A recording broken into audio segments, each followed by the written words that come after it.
Hello everyone, I'm Sachin K, Assistant Professor, BVOC Industry Instrumentation and Automation. In this session, we'll be learning about push-pull amplifier.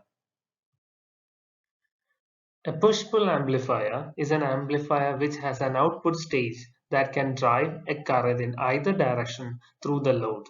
The output stage of a typical push-pull amplifier consists of two identical BJTs or MOSFETs, one sourcing current through the load while the other one sinking the current from the load. The push-pull amplifier are superior over single-ended amplifiers which are using a single transistor at the output of driving the load and in terms of distortion and performance. And a single-ended amplifier, how well it may be designed, will surely introduce some sort of distortion due to the non-linearity of its dynamic transfer characteristics. The push-pull amplifiers are commonly used in situations where low distortion, high efficiency, and high output are required. The basic operation of a push-pull amplifier is that the signal is to be amplified is first split into two identical signals 180-degree out of phase. Generally, this splitting is done using an input coupling transformer. The input coupling transformer is so arranged that one signal is applied to the input of one transistor and the other signal is applied to the input of the other transistor. The advantages of a push-pull amplifier are low distortion, absence of magnetic saturation in the coupling transformer core, and cancellation of power supply ripples, which results in the absence of hum. Talking about the disadvantages, the push-pull amplifiers are the need of two identical transistors and the requirement of bulky and costly coupling transformers. A push-pull amplifier can be made in Class A, Class B, Class AB, or Class C configurations. The circuit diagram of a typical Class A push-pull amplifier is shown. Q1 and Q2 are two identical transistors and their emitter terminals are connected together. R1 and R2 are meant for biasing the transistors. Collector terminals of the two transistors are connected to the respective ends of the primary of the output transformer T2. The power supply is connected between the center tap of the T2 primary and the emitter junction of Q1 and Q2. Base terminal of each transistor is connected to the respective ends of the secondary of the input coupling transformer T1. Input signal is applied to the primary of T1 and output load RL is connected across the secondary of the T2.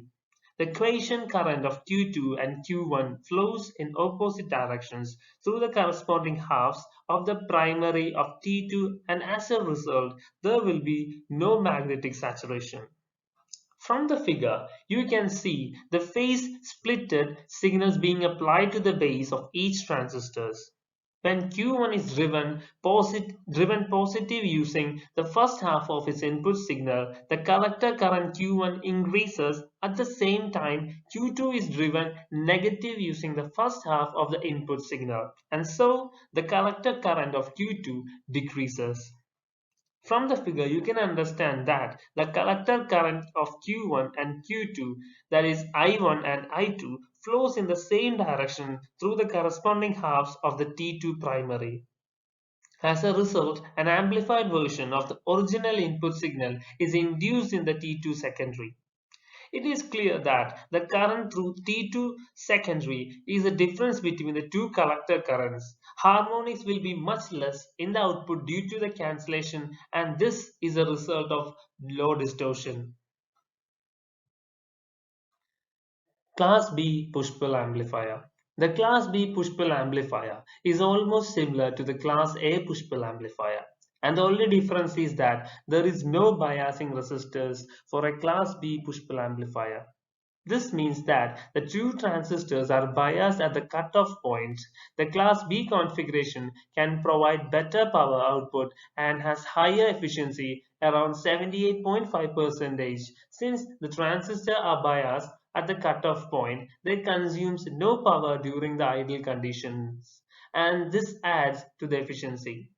The advantage of Class B push-pull amplifier are ability to work in limited power supply conditions, absence of even harmonics in the output simply circuitry when compared to the Class A configuration, etc. The disadvantages are higher percentage of harmonic distortions when compared to Class A. Cancellation of power ripples is not as efficient as in Class A push-pull amplifier, and which results in the need of a well-regulated power supply.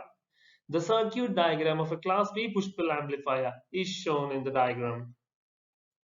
The circuit arrangement of Class B push-pull amplifier is similar to that of a Class A amplifier, as you can see, except for the absence of the biasing resistors.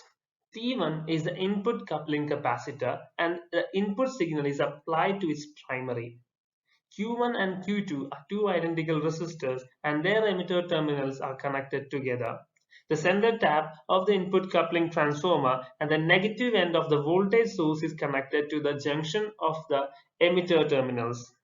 Positive end of the voltage source is connected to the sender tap of the output coupling transformer. Collector terminals of each transistor are connected to the respective ends of the primary of the output coupling transformer T2. Load RL is connected across the secondary of T2.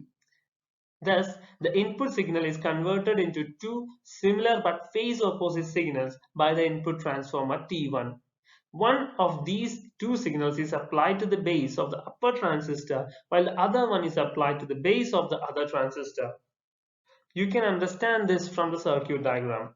When transistor Q1 is driven to the positive side using the positive half of its input signal, the reverse happens in the transistor Q2.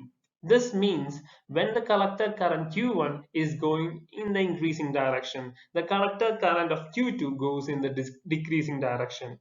Anyway, the current flow through the respective halves of the primary of the T2 will be the same direction. Now, looking at the figure for better understanding, this current flow through the T2 primary results in a waveform induced across its secondary, and the waveform induced across the secondary is similar to the original input but amplified in terms of magnitude. Thank you.